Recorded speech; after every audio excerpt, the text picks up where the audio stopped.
प्रिय विद्यार्थियों नमस्कार। आज हम बात को आगे बढ़ाते हैं। मैं डॉक्टर प्रदीप कुमार मीना, सहआचार्य राजकीय कन्या महाविद्यालय सवाई माधोपुर। हम पत्रकारिता के संदर्भ में बात कर रहे थे। अब आज बात करेंगे कि पत्रकारिता केवल सांस्कृतिक मूल्यों की रक्षा ही नहीं करती, वो सत्य बोलने का प्रयास भी करती है।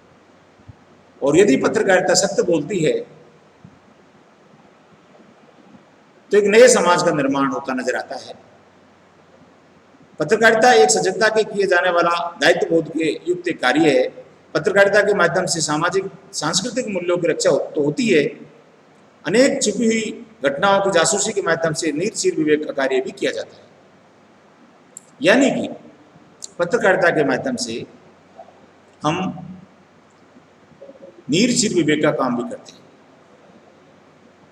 यानी समाज की स्पष्टता सामने आती है और हम सही चीज को जांचने और परखने की हिम्मत कर पाते हैं। पत्रकारिता सामाजिक सांस्कृतिक मूल्यों की रक्षक होती है। देश, समाज, राज्य, परिवार आदि में व्याप्त असंतोष, चाहे वह जाति के नाम पे, चाहे धर्म के नाम पे, चाहे संस्कृति के नाम पे, बहुत सारे पहलू और मूल्यों के माध्यम से उनको सामने लाने का प्रयास किया जाता है। पत्रकारिता उसका यही विश्लेषण कर जनता के सामने प्रस्तुत करती है। पत्रकार बंधु क्या करते हैं? आपने कई बार ईटी पे देखा होगा, आज तक में देखा होगा, जी न्यूज पे देखा होगा, फर्स्ट इंडिया पे देखा होगा, जो भी है, बहुत सारे हमारे चैनल्स आते हैं, बहुत सारे समाचार पत्र पत्रिकाएं, राष्ट्र पत्रिका, भास्कर, दैनिक नवज्योति और अमर उजाला, हिंदुस्तान, नवरत्न, दैनिक नवज्योति, बहुत सारे समाचार पत्र आते हैं। आपने देखा होगा उनमें कि उसमें विश्लेषण किया जाता है बातों का, पिछली घटनाओं से सीख लेते हुए भविष्य में उनका पुनरावलोकन नहीं हो, ये पत्रकारिता के माध्यम से काम किया जाता है। पत्रकारिता में तटस्थता अत्यंत आवश्यक होती है। पत्रकारिता तभी सही और सार्थक होती है कि वह सत्य असत्य का अंतर पैदा करे। बिल्कुल सही बात है विद्यार्थियों, कि वही पत्रकारिता सबसे सफल होगी जो सत्य और असत्य का अंतर पैदा करेगी। क्योंकि हम किसी पार्टी विशेष की बात नहीं करें, लेकिन बहुत सारे हमारे जो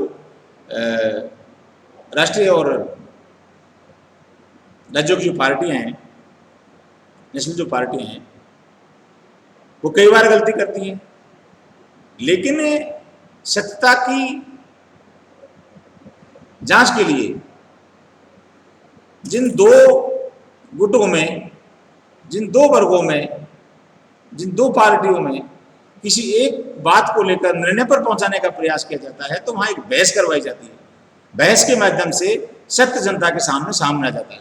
हालांकि व्यक्ति विशेष इस बात को स्वीकार करने का प्रयास नहीं करता, लेकिन पत्रकारों के द्वारा पूछे गए प्रश्नों के माध्यम से जनता के सामने बात स्पष्ट होती नजर आती है। इसका मतलब कहीं ना कहीं सत्य की खोज का माध्यम पत्रकारिता है, यह हमें मानना पड़ेगा। पत्रकार भविष्य दृष्टा होता है, वह बहुत सारी वर्तमान की बातों को भविष्य से जोड़ता है, तो समस्त राष्ट्र की जनता की चित्तवृत्तियां, अनुभूतियां और आत्म विश्लेषण आत्मा का साक्षात्कार करता है। पत्रकार कभी भी किसी को ब्रह्मज्ञानी नहीं बना सकता। पत्रकार किसी को भी ब्रह्मज्ञानी नहीं बना सकता, परंतु मनुष्य की भांति जीते रहने की प्रेरणा दे सकता है। बिल्कुल सही बात भाई। अखबार किसी को, पत्रकार बंधु या पत्रकारिता कभी किसी को ब्रह्मज्ञानी नहीं बना सकती, लेकिन जीवन जीने की कला, जीवन जीने की सीख, जीवन जीने की प्रेरणा तो अवश्य मिल सकती है। जहां उसे अन्याय, अत्याचार, उत्पीड़न, भ्रष्टाचार और कदाचार दिखाई देता है, तो निश्चित रूप से पत्रकार और पत्रकारिता उसका ठोकर विरोध करते हैं।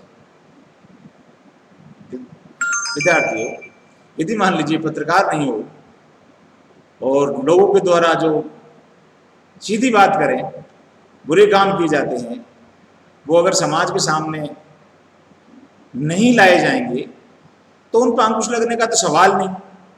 अंकुश कैसे लगेगा?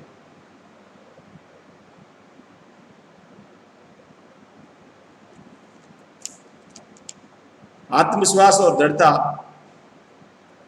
से हर प्राणी में शांति पैदा करने का प्रयास किया जाता है। हाँ, फिर मैं दोबारा रिपीट करूं, एक बार कहना चाहूंगा विद्यार्थियों कि लेखक, कवि, पत्रकार बंधु, उनके हाथ में डंडा नहीं होता, उनके हाथ में कलम होती है। और विद्यार्थियों, आप भी जानते हो, जान जाओगे, सीख लिया होगा या सीख लोगे कि सबसे बड़ी ताकत है कलम की ताकत। जिसके हाथ में कलम है वो दुनिया में कलम के माध्यम से बहुत बड़ा आंदोलन पैदा कर सकता है। मैं प्रेमचंद की बात करूं, हिंदी के विद्यार्थी होने के नाते, प्रेमचंद ने आज भी कलम के माध्यम से अपनी कलम को चला रहा है, कलम के माध्यम से समाज में एक नए समाज का निर्माण करने की ललक जगा रखी है। प्रेमचंद जी की कलम टूटी नहीं है, अजर अमर है। ठीक वैसे ही पत्रकार बंधु समाज में फैली बुराइयों को अपनी कलम के माध्यम से ही बाहर निकालकर फिर कानून के दायरे में रहकर या समाज के प्रबुद्ध वर्ग के सामने अपनी बातों को रखते हैं और इसके बाद फिर बात को स्पष्ट करने का प्रयास करते हैं। यानी फिर दोबारा हम रिपीट करें कि पत्रकारिता का उद्देश्य यह है कि समाज में फैली हुई बुराइयों को सामने लाना, फिर है जासूसी करना। पत्रकार जासूसी भी काम करते हैं। इसमें सफल पत्रकार वह है वो जासूस बनकर किसी भी डिपार्टमेंट की रेकी करने के लिए, किसी भी डिपार्टमेंट की बात को अंदर से बाहर निकालने के लिए, किसी भी समाज की बात को बाहर निकालने के लिए, किसी भी भ्रष्टाचार जहाँ भी किसी कोने में है उस भ्रष्टाचार में उसके अंदर तक जाते हैं, पहलू तक जाते हैं और वहाँ से बात को निकालने का प्रयास करते हैं और फिर उसको अखबार में छापते हैं। तो समाज के सामने उसकी पोल खुल जाती है, फिर उस पर अंकुश लगाने का प्रयास किया जाता है। तो यह भी एक इसका विशेष कार्य है। अर्थात हम कहेंगे कि पत्रकारिता समाज को एक नई दिशा और दशा प्रदान करने का एक माध्यम है जिससे नए समाज का निर्माण हो सके।